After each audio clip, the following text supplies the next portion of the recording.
jarraitzen du.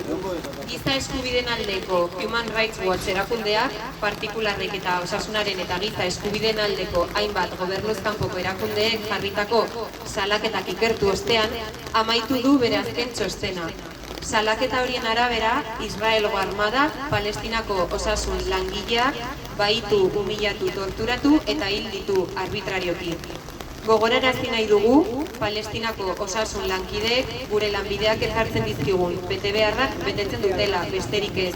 Gaixoak zaindu, artatu eta lagundu. Hori guztia gainera, baldintza okerretan egiten dute. Askotan, Israelgo armadari aurre egin behar izan diotelarik eta askotan, zigorra ere jasan behar izan dutelarik. Palestinan eta bereziki Gazan, osasun sistemaren suntsiketa erabatekoa da, eta eszenatoki horri estolderia sistemaren ura edangarri bihurtzeko sistemen eta batez ere laguntza sartunak Israelek eragindako gutxieneko higiene neurrien faltagatik zabaltzen dira. Esteetako gaixotasunak eta berakoak eguneroko gaitzak dira. Ziurrenik, Israelek eragindako heriotz kopurua 200.000 baino gehiagokoa izanen da. The Lancetek baieztatu duenez. Datu hauek mahai gainean izanik munduko gobernuek erreakzionatu gabe jarraitzen dute. Israelgo armadak Gazako zerrendan egindako nazioarteko zuzenbide humanitarioaren urraketek ez dute aurrekaririk izan, eta ez dute zigorri gabe geratu behar, aurrekari onartezina izango bai litzateke. Guk, gure lanbidearekin eta giza eskubideekin konprometitutako osasun langile garen aldetik beste behin eskatzen dugu. Zueten iraunkorra, osasun langileen lana errespetatzea, laguntza humanitarioaren eta beharrezko material sanitarioaren sarrera, nazioarteko zuzenbidea errespetatzea, zigorrak Israeli. Gora, herri palestinar askea.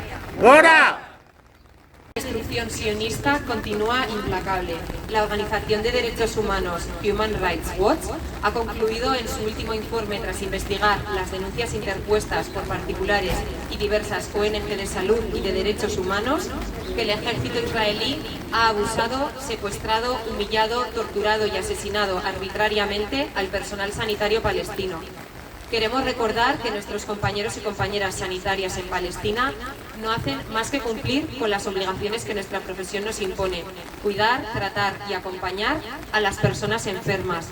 Y todo ello, además, en las peores condiciones posibles, teniendo que enfrentarse en muchas ocasiones, para ello, con el ejército israelí y sufriendo también en muchas ocasiones su castigo. La destrucción del sistema de salud en Palestina y particularmente en Gaza es total, y a este dantesco escenario hay que añadir la destrucción del sistema de alcantarillado, de los sistemas de potabilización de aguas y sobre todo el bloqueo a la entrada de ayuda humanitaria, agua, medicamentos y combustible, que Israel sigue llevando a cabo por medio del ejército y de los ciudadanos de a pie, que bloquean la entrada de los camiones de ayuda a Gaza. Los casos de desnutrición en niños y niñas han aumentado un 300% según UNICEF. La epidemia de polio está haciendo estragos. Las enfermedades infectocontagiosas de piel se extienden por las faltas reales, directas e indirectas, superan probablemente las 200.000 según The Lancet, y los gobiernos del mundo siguen sin reaccionar. Las violaciones del derecho internacional humanitario cometidas por el ejército de Israel en la franja de Gaza no tienen precedente en ningún otro conflicto bélico y no deben quedar impunes, puesto que supondrían un inadmisible precedente. Nosotros y nosotras, como personal sanitario comprometidas con nuestra profesión y con los derechos humanos, exigimos una vez más alto el fuego permanente, respeto al trabajo del personal sanitario, entrada de ayuda humanitaria y material sanitario necesario, respeto al derecho internacional y sanciones a Israel. ¡Viva la lucha del pueblo palestino! ¡Viva!